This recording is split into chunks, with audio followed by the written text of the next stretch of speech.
예수님께서 유대인들 앞에서 예수님이 가셔야 될 곳에 대한 말씀을 하셨습니다. 그런데 유대인들은 이 예수님의 말씀을 오해했습니다. 예수님께서 자결하는 것으로 자살하는 것으로 알고 있었습니다. 왜냐하면 너희가 나를 찾다가 너희 죄 가운데 죽겠고 내가 가는 곳에는 너희가 오지 못하리라.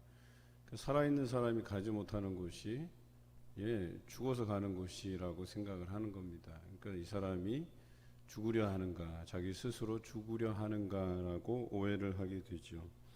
그런데 예수님께서 말씀하신 이 부분은 우리가 믿다가 이제 천국으로 가는 그것을 이야기한 것이죠. 예수께서 그리스도이신 것을 그들이 눈치채지 못하고 알지 못하고 그래서 믿지 못해서 그들은 천국에 이르지 못한다. 이 말씀을 하신 것인데 그들은 여전히 예수님에 대해서도 모르고 예수님께서 하신 말씀에 대해서도 참 의미를 깨닫지 못하고 있습니다.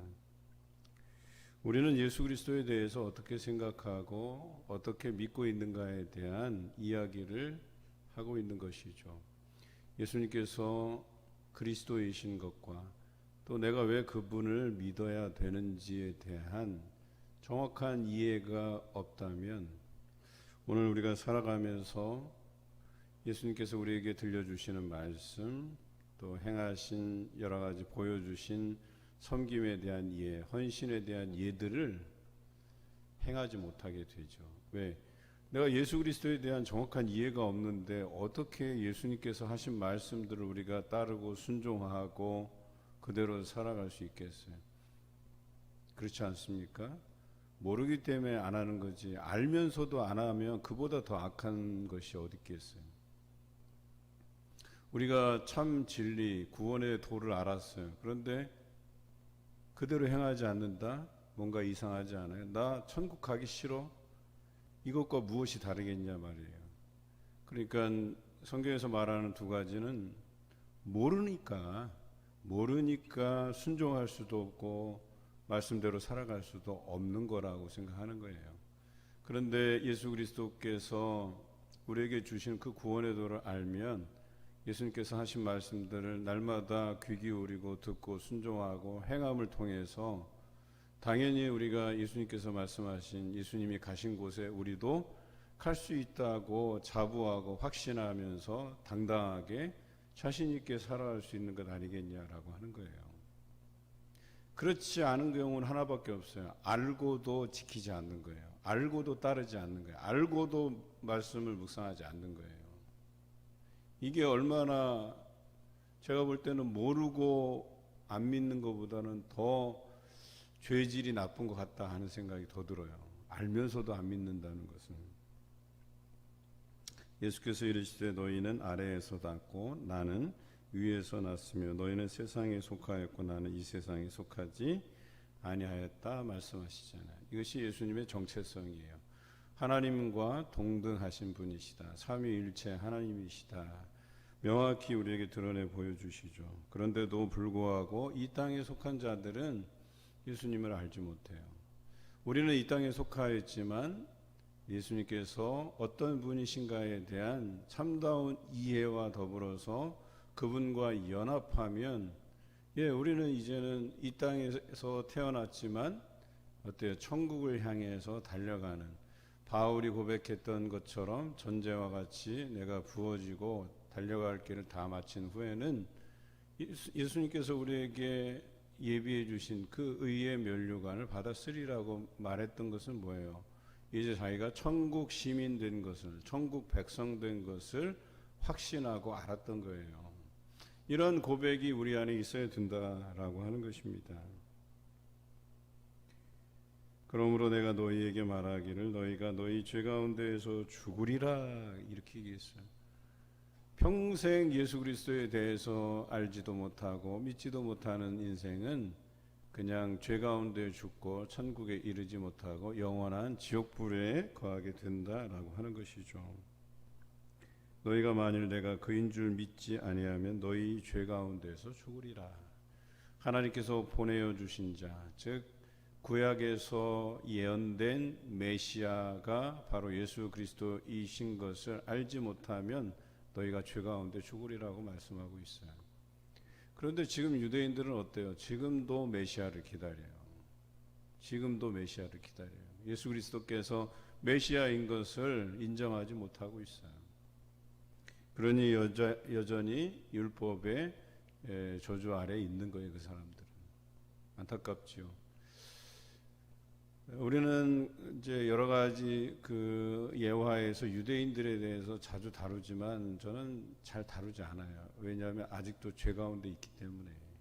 그 죄 가운데 있는 사람들 뭐 이 땅에서 훌륭한 백성이고 하나님의 선택된 백성이고 언급해봤자 뭐예요? 예수 그리스도를 인정하지 못해서 여전히 죄 가운데 있는 그들인데 그들은요 선교의 대상입니다. 그래서 이스라엘로 이제 선교사로 파송된 사람들이 많이 있어요. 그래서 거기서 역사도 공부하시고 또 거기서 유대인들을 또 그리스도인들이 되게 하기 위해서 열심히 선교하시는 분들이 계시긴 해요. 물론 성경에서 보면 로마서에서 언젠가는 그 하나님께서 선택한 그 백성을 구원하실 날이 이른다고 기록되어 있기는 합니다. 언젠가는 그들도 하나님께서 부르시겠죠. 그래서 예수님께서 말씀하십니다. 내가 올라가는 모습을 그들이 본다면 나인 줄 알리라, 메시아인 줄 알리라 라고 했어요.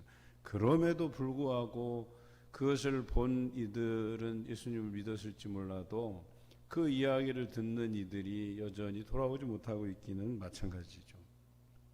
하지만 예언된 말씀을 통해서 보면 그들도 언젠가는 하나님의 백성으로 삼으시고 예수 그리스도를 믿게 될 것이라는 그 믿음 안에 서게 됩니다.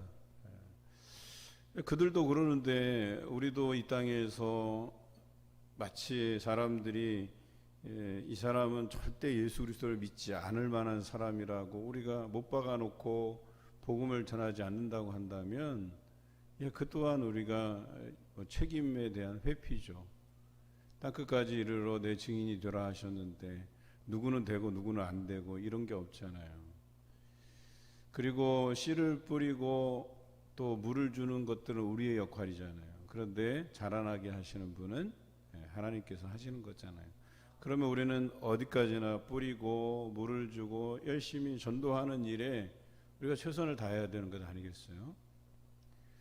사순절이 되면 우리가 말씀을 묵상하고 그 묵상한 말씀이 내게 도전이 되고 감동이 되고 그래서 전도하게 되고 이게 우리의 컨셉이잖아요. 어찌 보면 이 말씀대로 행하는 게 당연한데 그렇게 하는 분들이 참 몇 안 되는 거 보면 참 이상해요.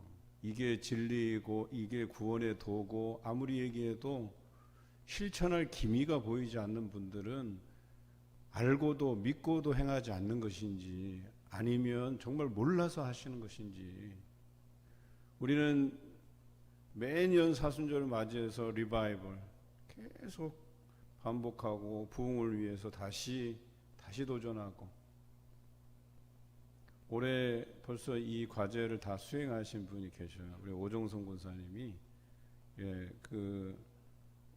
필사 다 마치셨고 1인 1전도도 벌써 하셨어요. 제가 이렇게 구체적으로 이야기하는 데에는 여러분들도 좀 도전의식을 가지고 하시라는 얘기예요. 내 인생 뭐 볼 게 있다고 꾸미고 치장하고 건강관리하고 해봐야 무슨 소용이 있어요.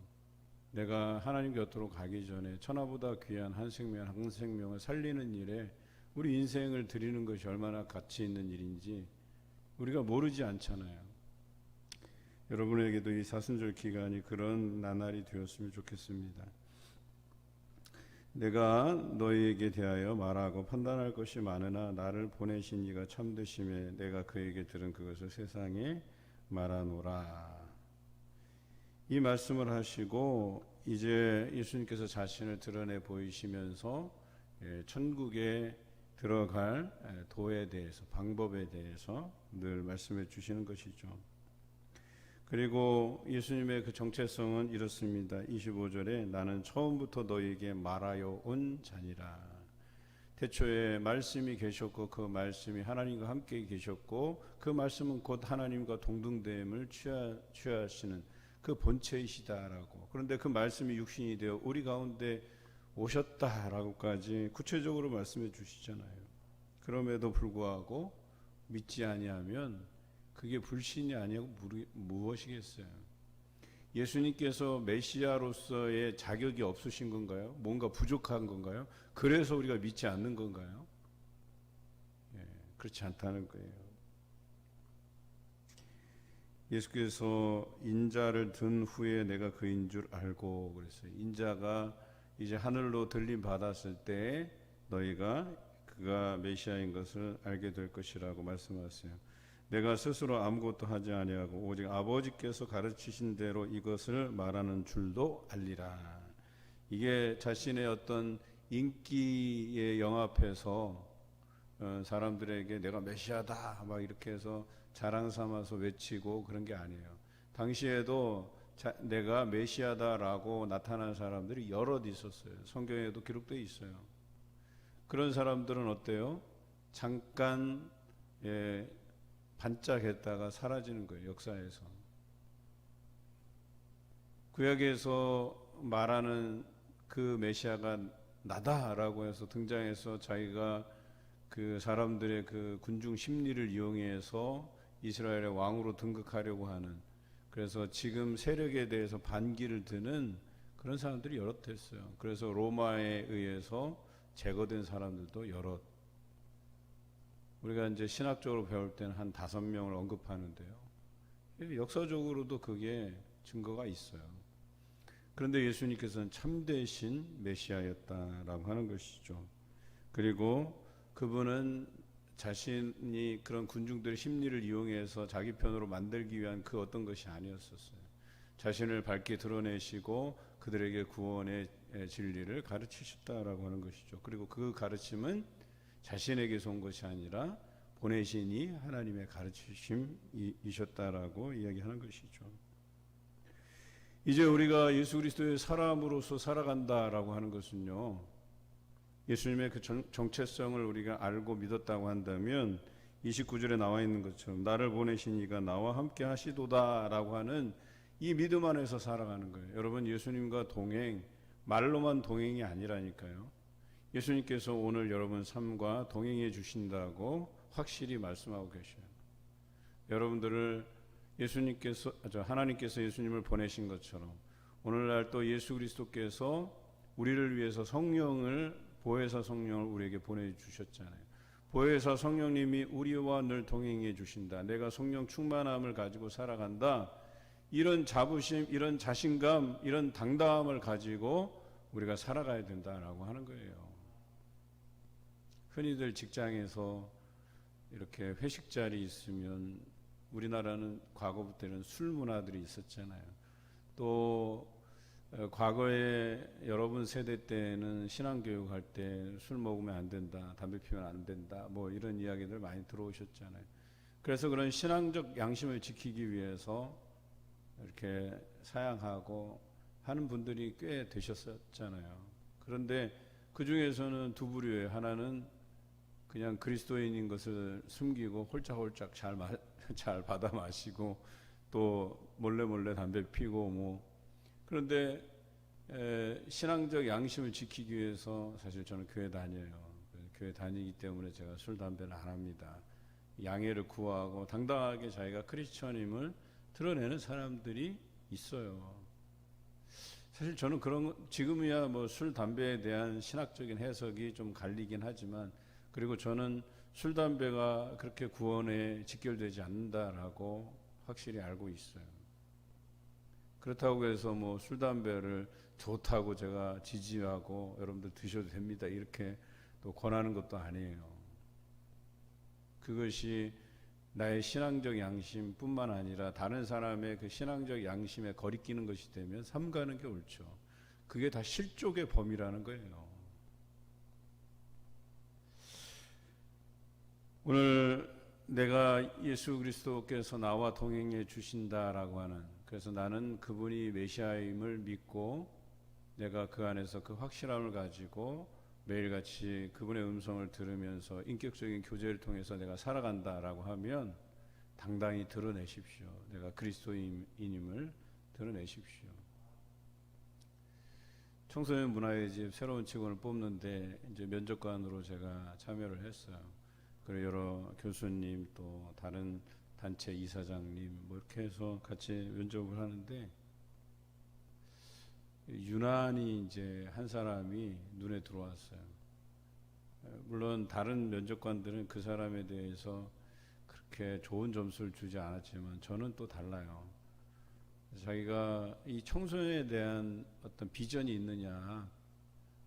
그런데 자기가 교회에서 주일학교 교사로서 중고등부 아이들을 품고 기도하고 그들만 보면 마음이 설레고 그들에게 뭔가 내가 줄 수 있는 것이 뭘까를 고민해 가고 그런 이야기들 하는데 속으로는 이래요.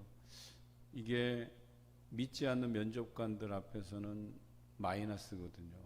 그런데 제가 볼 때는 저는 믿는 사람이다 보니까 그게 마음에 쏙 들더라고요. 이런 사람이 중고등부 아이들을 맡아야 되는데 청소년들을 위한 비전들을 가지고 기도하는 자로서 아이들을 품는다면 우리 청소년 문화의 집에 다녀가는 아이들이 뭔가 영적으로 좋은 이렇게 기운을 받을 수 있겠구나, 영향을 받을 수 있겠구나 이런 생각이 드는 거예요. 그런데 저만 그런 게 아니라 이제 청소년 문화의 집에 관련해서 일하고 계시는 우리 최동식 장로님도 그 생각이 드는 거예요. 같이 의논을 하다가 이 사람이 좋겠다 하는 의견 일치를 봤어요. 그래서 참 또 결혼을 안 했어요. 이 사람이. 여러분 아실지 모르지만 청소년 사역에 대해서 결혼한 사람과 결혼하지 않은 사람의 차이가 얼마나 크게 나는 줄 아세요?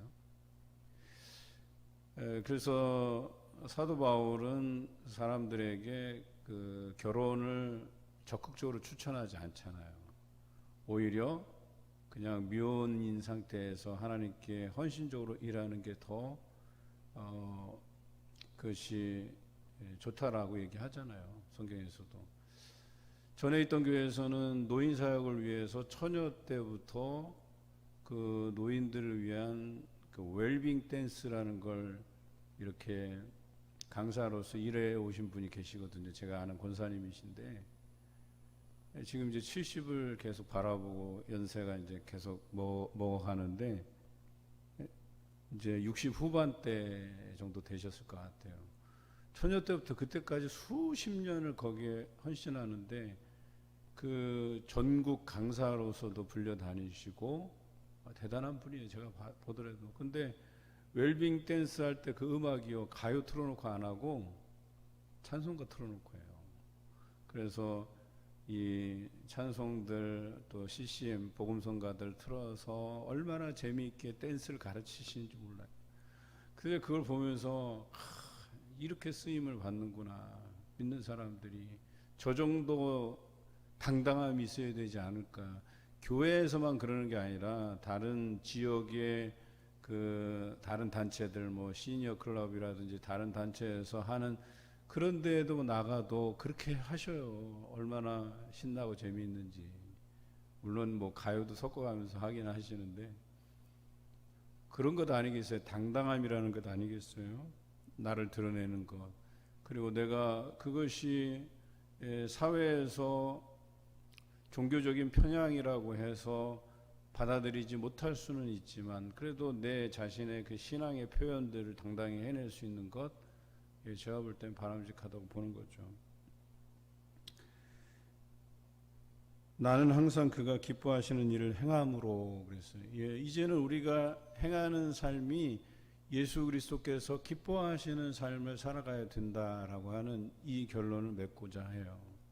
과연 나는 예수님께서 기뻐하시는 일을 행하고 있는가? 이것이 핵심적인 거예요. 그런데 우리가 그 일을 행할 때 예수님께서 나를 혼자 두지 아니하셨느니라. 하나님께서도 예수 그리스도를 보내시고 혼자 두시지 아니하신 것처럼 예수님께서도 하나님께서 기뻐하실 만한 일들을 행하신 것처럼 나의 원대로가 아닌 하나님의 뜻대로 십자가에 죽으시기까지 하셨던 그 예수 그리스도에 대해서 말씀하신 것은 우리들로 하여금 이제는 예수님께서 우리들을 보내시는데, 그래서 너희가 가서 땅끝까지 이르러 내 증인이 되라 하시는데 그 세 가지를 기억하라는 거예요. 그 첫째는 보내신 이와 함께 하신다는 그 자신감, 당당함을 가지고 복음을 전하는 거예요. 두 번째, 항상 그가 기뻐하시는 일, 예수님께서 기뻐하시는 일을 행하라는 거예요. 세 번째, 나를 외로운 사역에 홀로 두게 만드시지 않는다는 거예요. 늘 나와 동행해 주셔서 내게 힘이 되어 주시고 지혜가 되어 주시고 나를 응원하고 지지하고 계시는 분이 예수 그리스도시다라고 하는 것을 잊지 마시라는 거예요. 여러분, 교회 사역 봉사할 때 제일 쓸쓸한 게 뭔지 아세요? 청소하러 나왔는데, 봉사하러 나왔는데 몇 안 돼요. 한 두세 사람 나와서 해요. 그때부터 위축이 되는 거예요. 왜 내가 청소하는 내내 왜 내가 이걸 하고 있지, 이 시간에? 다른 사람들은 아무도 안 하는데 왜 내가 이걸 해야 되지? 그럼 생각을 바꾸세요. 그 자리에 예수님께서 동행해 주시는 거예요. 예수님께서 여러분들 지지하고 응원해 주시는 거예요. 그보다 더 큰 힘이 어디 있어요? 저는 사역을 하면서 수도 없이 이걸 겪어봤어요. 교회에서 담임 목사님이 이걸 프로그램을 디자인하고 누구에게 맡기고 진행하라고 하잖아요. 진행할 때 제일 힘든 게 뭔지 아세요? 인원 동원이에요. 너무나도 힘들어요. 딱 목사님이 만족하시는 인원 선이 있어요.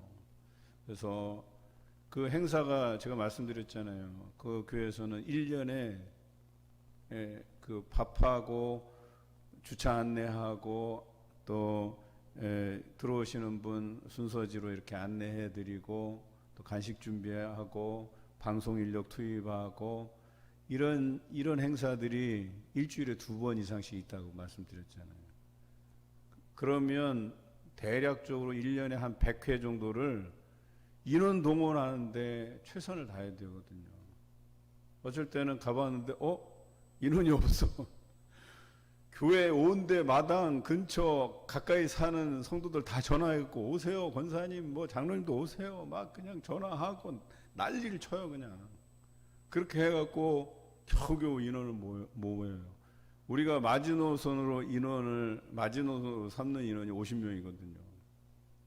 기본적으로 막 80명 100명 막 이렇게 150명 밥을 해야 되는데, 그래서 50명 이상이라도 채우기 위해서 막 각 그날 봉사하러 나오신 분들 막 이렇게 해갖고 막 각 실에 2명이 봉사하면 1명만 남고 1명은 오세요 막 이래갖고 인원 동원을 막 하는 거예요. 얼마나 진땀 나는지 몰라요. 그래서 행사 2시간 전부터 체크하는 거예요. 다 준비해 놓고 행사 1시간 30분 남겨놓고 그래도 인원이 안 된다. 그때부터 30분은 뭐 거의 초죽음이에요 그냥. 그런데 어떤 생각을 하시는지 아세요? 하나님께서 이 또한 채워주시리라 믿고 믿음 가운데 행하는 거예요. 그래서 자포자기 하는 게 어디 있어요? 그냥 끝까지 열심히 최선을 다해.